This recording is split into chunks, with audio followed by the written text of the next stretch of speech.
Howdy friends, and welcome to the Ungentle Art. This is an introduction and overview of slap bass fiddle playing. We're going to take it for granted that you already have a bass fiddle, that you've been playing for a while, and you've already got a basic understanding of basic theory and left-hand technique, but what we're going to be concentrating on today is the right-hand technique of slap bass fiddle playing. My name is Mark Rubin. My name is Kevin Smith. And today we're going to begin with a general overview and a few examples of playing styles, so let's get started.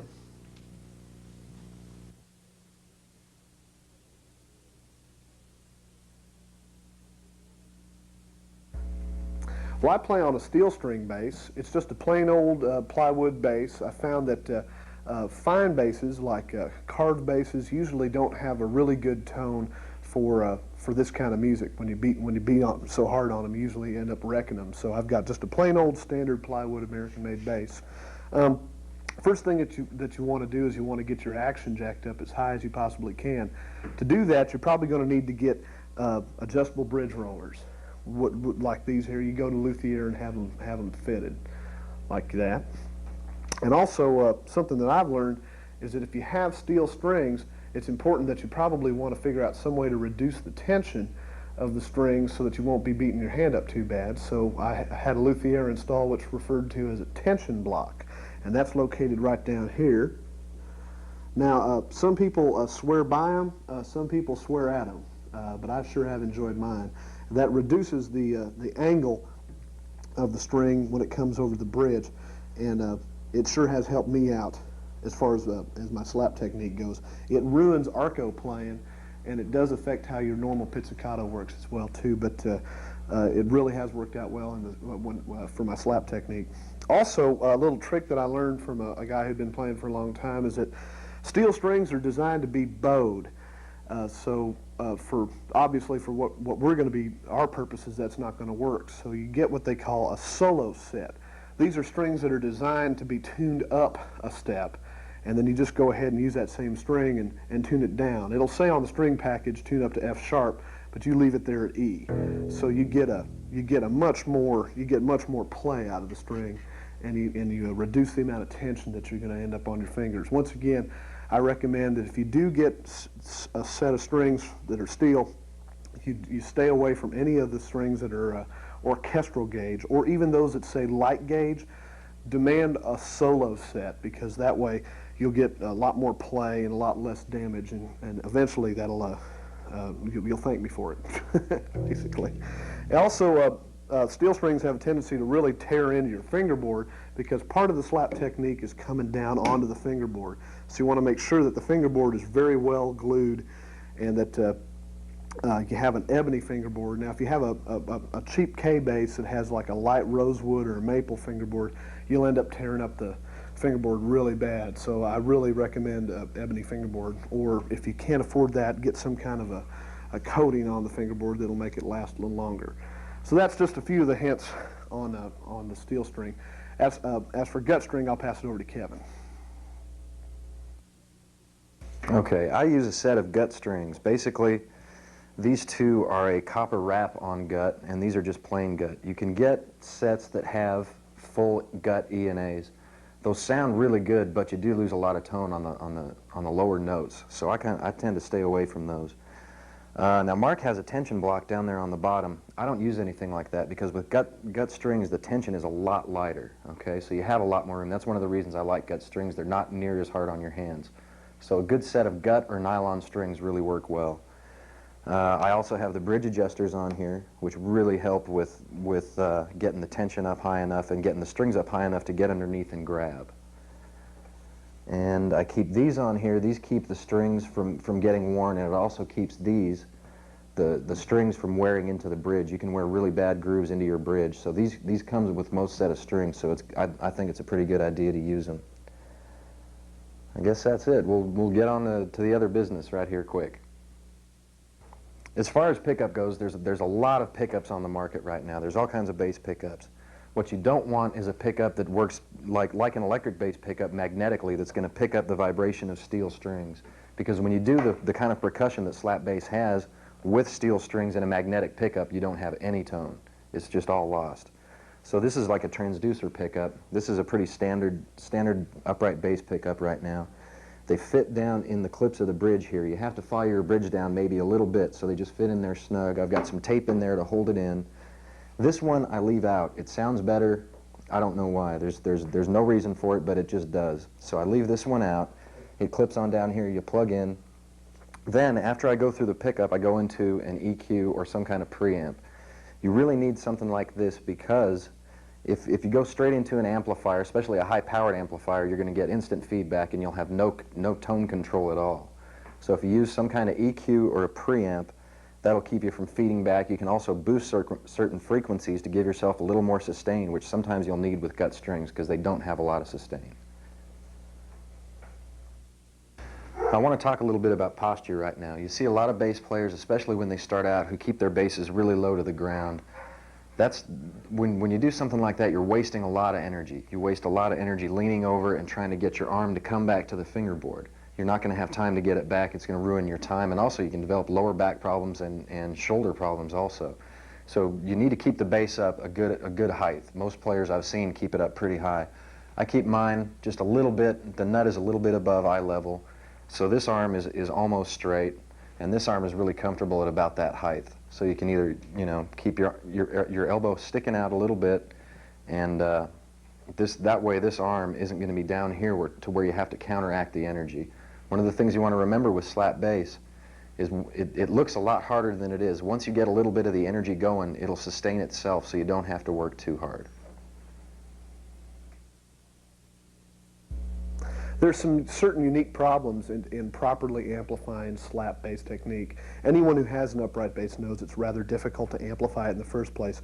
Kevin and I both use a similar bass rig.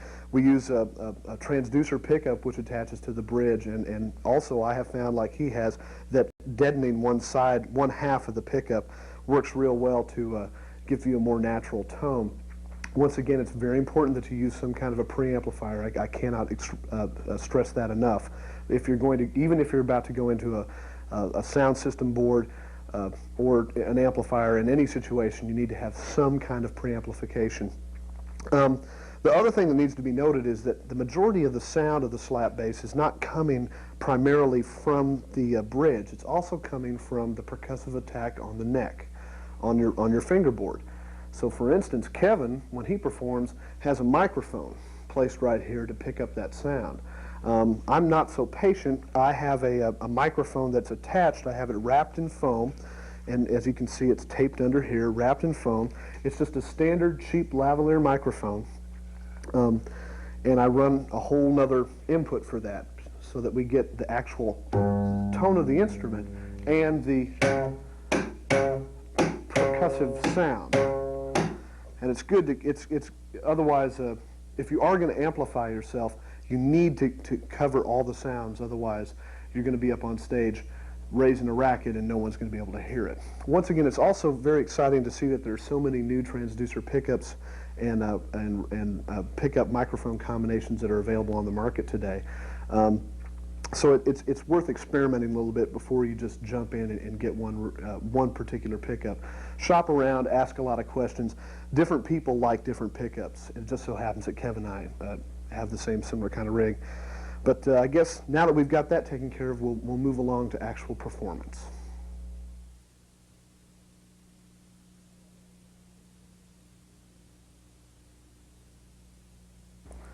Well, let's get started on some on the basic technique. We'll begin with the actual plucking of the bass. This will be one half of the actual slap sound.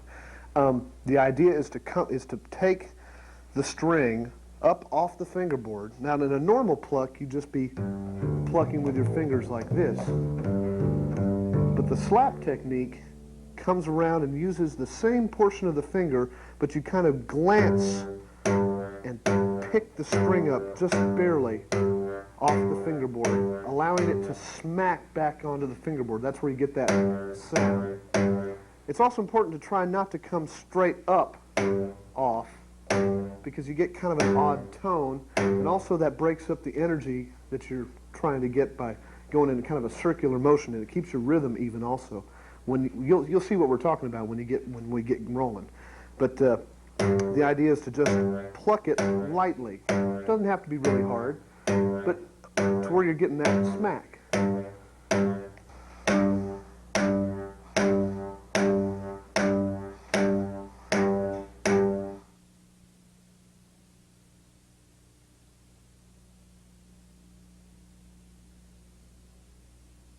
What we'll do now is we're going to show you actually a little performance of the single slap. This is where you're using that plucking technique that we showed you earlier, to where you're just coming down a single time to get that single smacking sound. This may be familiar on old jazz recordings. The great Wellman Browd, who played with the Duke Ellington Orchestra in the 20s and 30s, and Milt Hinton, who played all the way up through up to today, developed this style to get a louder sound to where they could be heard over a big swing band. And what we'll do is we'll just give you a little example of that over just a standard jazz progression. Okay? 1, 2, 1, 2, 3, 4.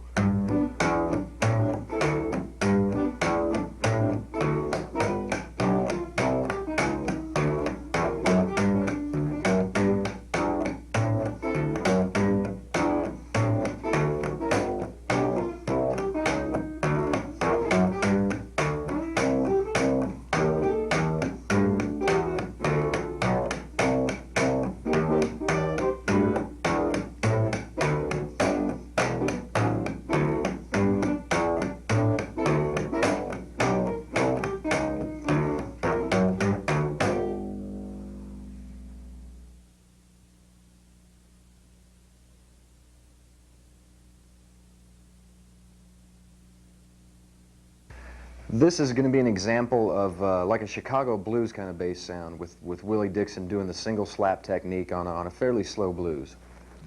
1, 2, 3, 4.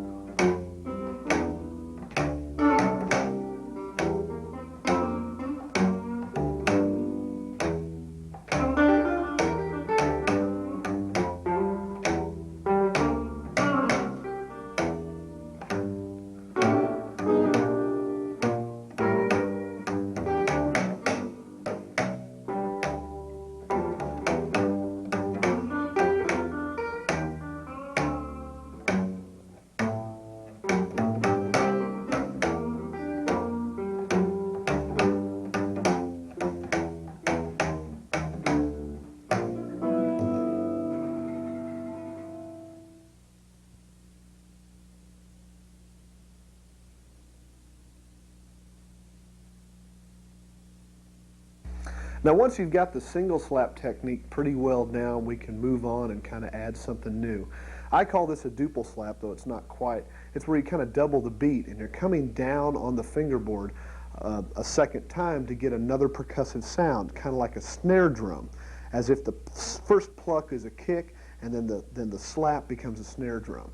A good example of this you'll find in a lot of old-time country western music back before they allowed drummers. For instance, bands that played on the Opry couldn't have a drummer, so the bass player was supposed to take up the slack. So what we'll do is we'll play kind of a Hank Williams sound in a little groove, and you can see what we're talking about. Ready? 1, 2, 3.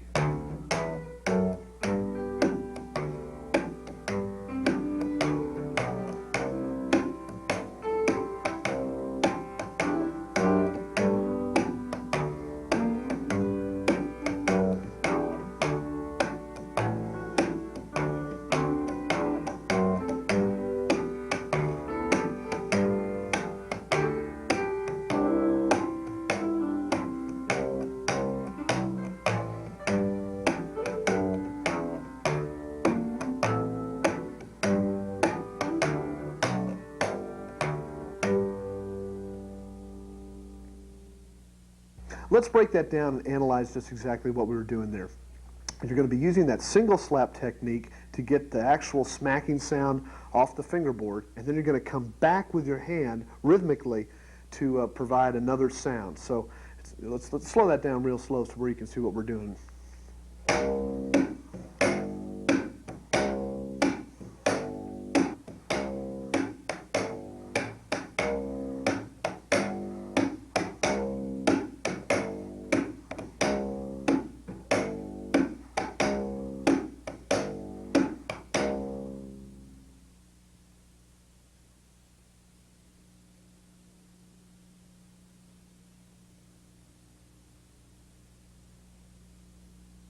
As you can see in that earlier example that I kind of exaggerated the sound of the hand coming back down on the fingerboard, but it's really important that you get that tempo even. You need to come down evenly every time so that you're providing a real good rhythmic bass for the rest of the musicians. Remember, you're providing the bass and the snare as if you were a drum kit, so you have to be very careful that you're making an even stroke every time around. And also, to give you some context, I'll show you how that sounds a little bit faster. You'll see a lot of bluegrass bands, when they really want to get push up the drive, push up the energy level, they'll have the bass player do a number where he's really slapping really hard. So here's an example of that same slap, a little more in context. Are you ready? 1, 2, 3.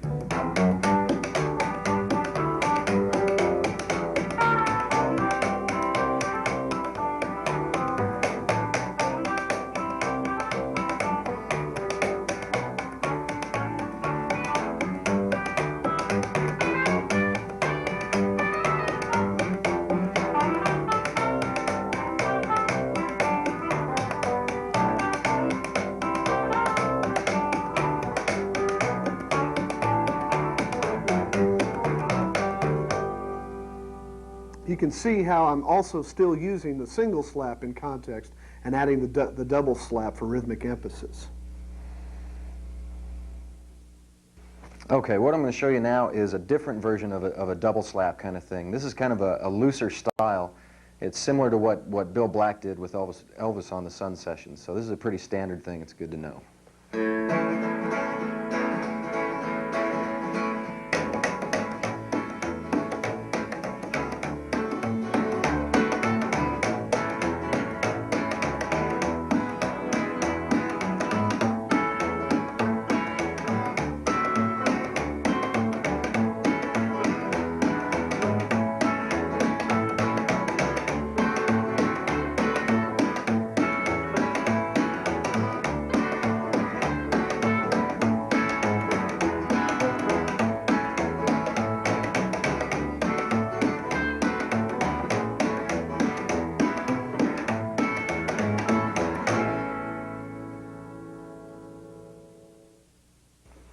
Okay, what we're going to do now is kind of a variation on it's somewhere between a double and a single slap. It works really good for like honky-tonk shuffles, and it also works really good in like heavy blues shuffles. So we'll try a little bit of that now.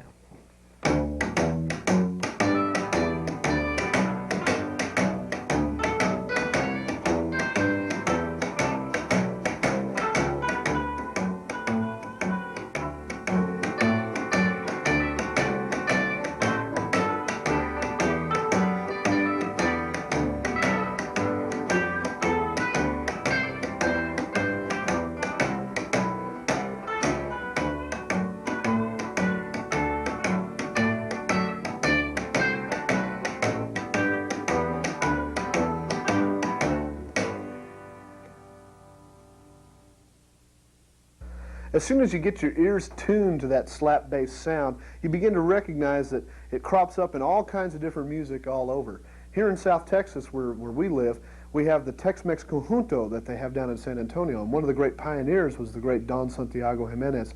Much like Bill Monroe, he revolutionized the form by setting a standard ensemble, and he added the string bass. Down in San Antonio, they call it El Tololoche. What it means, no one's quite certain. I guess it's kind of Spanish for doghouse bass. And I'm honored to play with Santiago Jimenez Jr. these days, playing in the old style tradition. So what we'll do is we'll play a polka and give you an idea of how this slap technique works in that particular music. Vamos.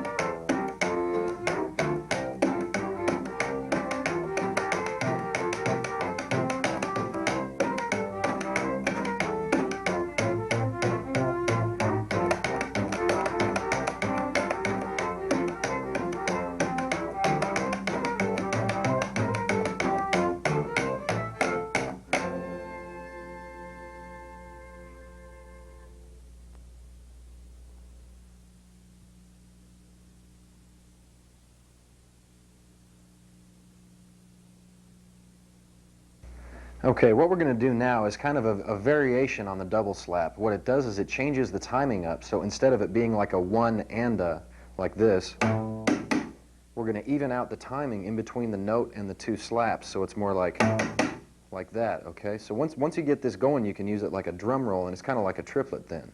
So instead of being like this, it's more like, okay? It's like a triplet. Once you get that going and you can do a whole bunch of those together, it sounds a lot harder than it actually is, and it really looks and sounds great.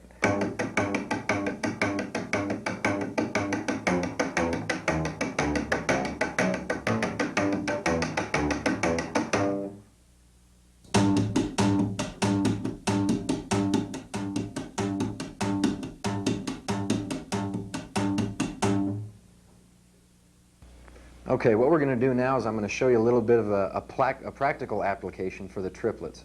So what we'll do, we'll just play a pretty straight boogie, and then I'll go into the triplets so you can hear what that'll sound like. 1, 2, 3, 4.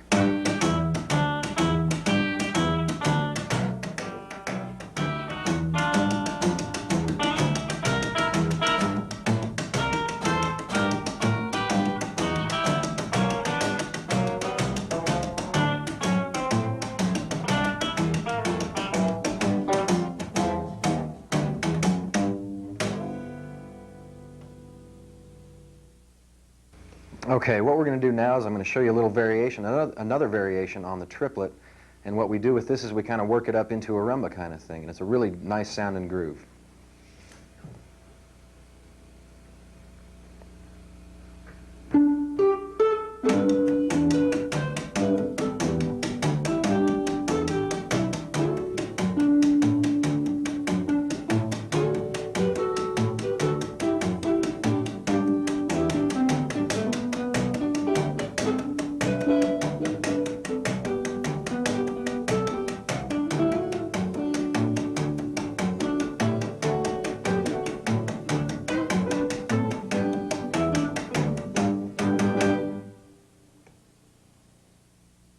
Okay, when you're doing a rumba like that, one thing you need to remember is you can't go straight out and then come back. You have to keep your arm and your wrist loose to keep the energy naturally flowing and to keep you from kind of stalling out on that last beat where you're leaving that slap out.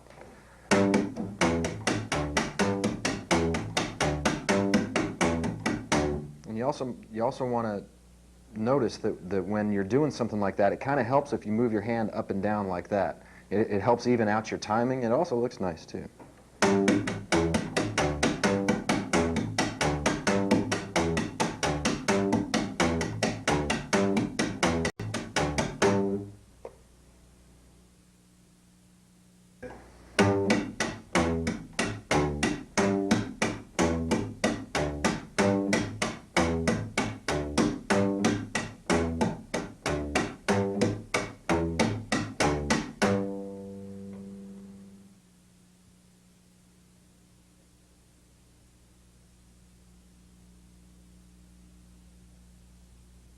So now we come to that part where we're going to try and put all the aspects together. We're going to try and use all the different techniques that we've talked about in the context of a performance and then hopefully a hot solo. So hit it, boys. 1, 2, 3.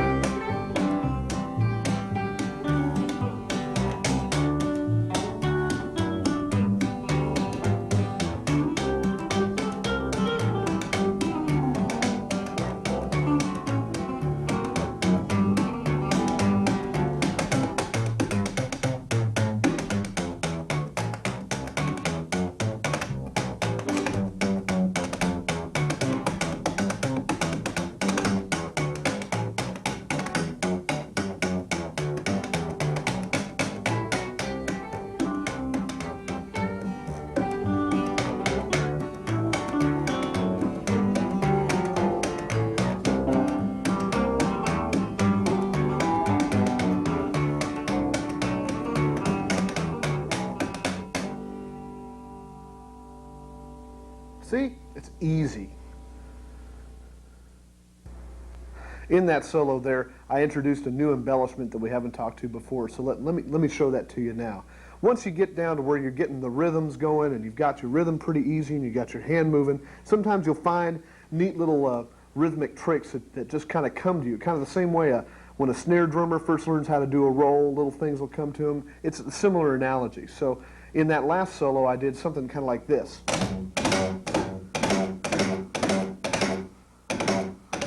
So let's break that down to where you can see what I was talking about. What you do is that you come down, you pluck, and come down, hit with a different portion of your hand, kind of like the palm of your hand and then the fingers again. So it's, and then you can speed it up.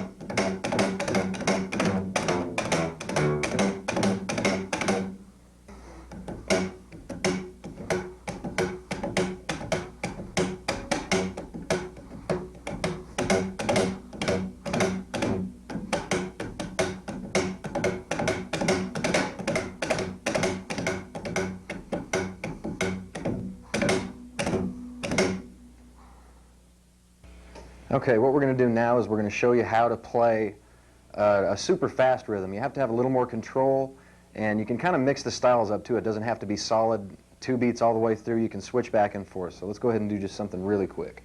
1, 2, 3.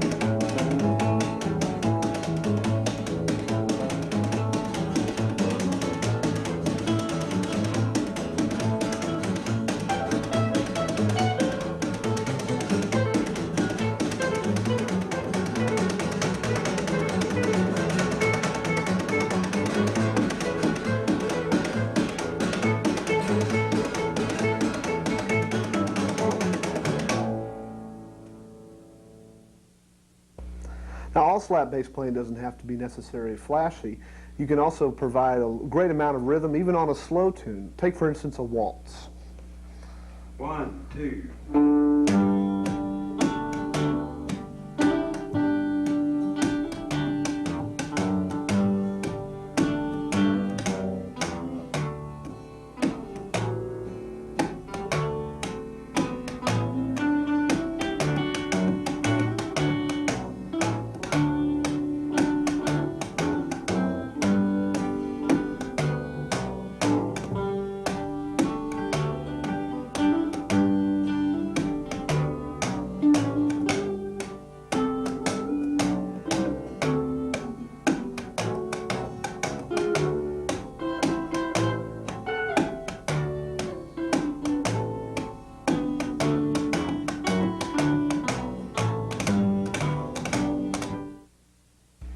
Okay, well, now we'll try a tune that we showed you earlier. Here's another kind of a solo and performance on kind of a jazz chord progression. So go ahead, boys. 1, 2, 1, 2, 3, yeah.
Okay, what I'm going to show you now is kind of like a funky kind of jungle groove thing.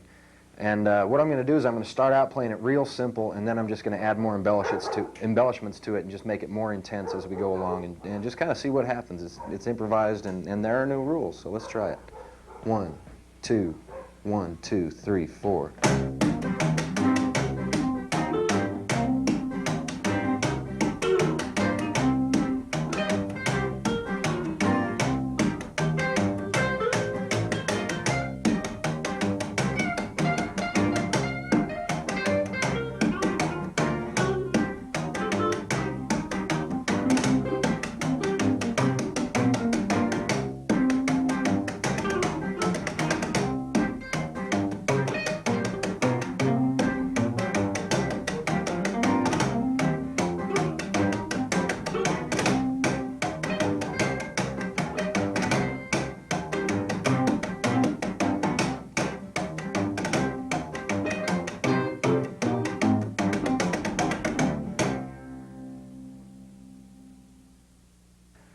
Okay, here's another soloing piece with on an old guitar instrumental tune. 1, 2, 1.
Okay, what we're going to talk about right now is kind of a touchy subject. Playing slap bass is kind of like wielding a knife or something, you know. I mean, you can do a lot of things with it, but sometimes just the fact that you have a knife is a lot more important than ever using it. So what you want to do is, if you get a good groove going, instead of being, you know, if you have a good groove going, instead of going all the way through, it'll be a lot more effective when you do throw in one little embellishment to spice up one certain beat or something than it is to bulldoze your way through an entire piece. Taste is really important.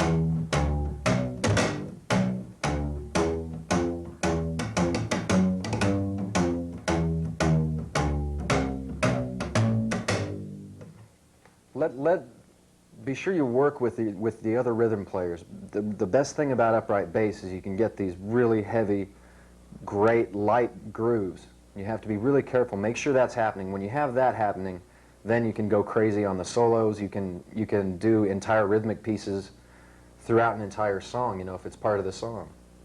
Be creative, be careful.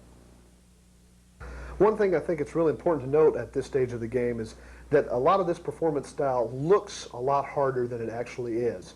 The sound of the smacking and the hand coming down on the fingerboard can look really brutal and violent, and it's kind of flashy, and Kevin and I probably go out of our way to make it look like it's a little more violent an activity than it actually is. But something that both he and I have had to put up with when we first started learning how to play is overextending ourselves. And you can actually hurt yourself if you're not careful. I know, for instance, I suffer from carpal tunnel syndrome, so it's important that you keep your arms limber, that you're not tensed up like Kevin has been pointing out, that you have a more natural approach to the instrument and you keep your hands as natural as possible, because remember, you're going to be putting yourself through a lot more abuse than you're probably used to, so it's going to take your body a while to get acclimated. You know, for instance, I suffered from blisters really bad. I know Kevin did too. Yeah, I've had my share of blisters. I've just playing along and not, like Mark said, not having anybody to really teach us how to do this, we kind of learned the hard way.